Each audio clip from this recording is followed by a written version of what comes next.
اعوذ باللہ من الشیطان الرجیم، بسم اللہ الرحمن الرحیم۔ اور اللہ ہی نے تمہارے لیے مخلوقات کا سایہ قرار دیا ہے اور پہاڑوں میں چھپنے کی جگہیں بنائی ہیں اور ایسے پیرہن بنائے ہیں جو گرمی سے بچا سکیں، پھر ایسے پیرہن بنائے جو ہتھیاروں کی زد سے بچا سکیں۔ وہ اسی طرح اپنی نعمتوں کو تمہارے اوپر تمام کر دیتا ہے کہ شاید تم اطاعت گزار بن جاؤ۔ پھر اس کے بعد اگر یہ ظالم منہ پھیر لیں تو آپ کا کام صرف واضح پیغام پہنچا دینا ہے اور بس۔ یہ لوگ اللہ کی نعمت کو پہچانتے ہیں اور پھر انکار کرتے ہیں اور ان کی اکثریت کافر ہے۔ اور جس دن ہم ہر امت سے گواہ اٹھا کر کھڑا کریں گے، پھر کافروں کو اجازت نہیں دی جائے گی اور نہ ہی ان سے اللہ کو راضی کرنے کی فرمائش کی جائے گی۔ اور جب ظالم لوگ ایک بار عذاب کو دیکھ لیں گے تو پھر نہ ان کے عذاب میں کوئی تخفیف کی جائے گی اور نہ ہی انہیں مہلت دی جائے گی۔ اور جن لوگوں نے دنیا میں شرک کیا تھا، جب وہ قیامت کے دن اپنے بنائے ہوئے شریکوں کو دیکھیں گے تو کہیں گے، اے ہمارے پروردگار،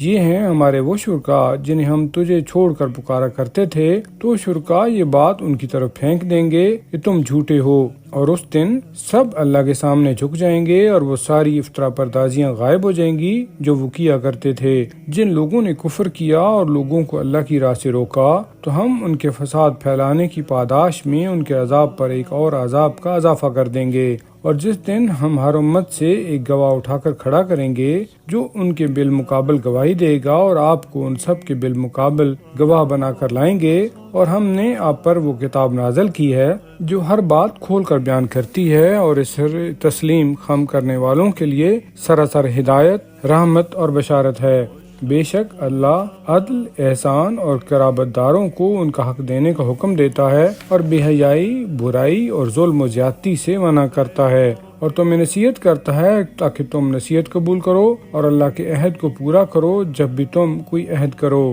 اور اپنی قسموں کو پختہ کرنے کے بعد نہ توڑو جبکہ تم اللہ کو ضامن بنا چکے ہو۔ بے شک اللہ جانتا ہے جو کچھ تم کرتے ہو۔ خبردار، تم اس عورت کی مانند نہ ہو جانا جس نے بڑی مضبوطی سے سود کاٹنے کے بعد اسے ٹکڑے ٹکڑے کر دیا۔ تم اپنی قسموں کو اپنے درمیان مکر و فریب کا ذریعہ بناتے ہو تاکہ ایک گروہ دوسرے سے زیادہ فائدہ حاصل کرے، اور اللہ اس بات سے تمہاری آزمائش کرتا ہے، اور یقیناً قیامت کے دن وہ تمہارے لیے وہ حکمت ظاہر کر دے گا جس میں تم اختلاف کرتے ہو۔ اور اگر اللہ چاہتا تو تم سب کو ایک امت بنا دیتا، لیکن وہ جسے چاہتا ہے گمراہی میں چھوڑ دیتا ہے اور جسے چاہتا ہے ہدایت دیتا ہے۔ اور تم جو کچھ کر رہے ہو اس کے بارے میں تم سے ضرور سوال کیا جائے گا، اور تم اپنے درمیان اپنی قسموں کو مکر و فریب کا ذریعہ نہ بناؤ، کہیں کوئی قدم جم جانے کے بعد پھسل نہ جائے، اور اس طرح تمہیں اللہ کی راہ سے روکنے کی پاداش میں برائی کا مزہ چکھنا پڑے، اور تمہارے لیے عذاب عظیم ہے۔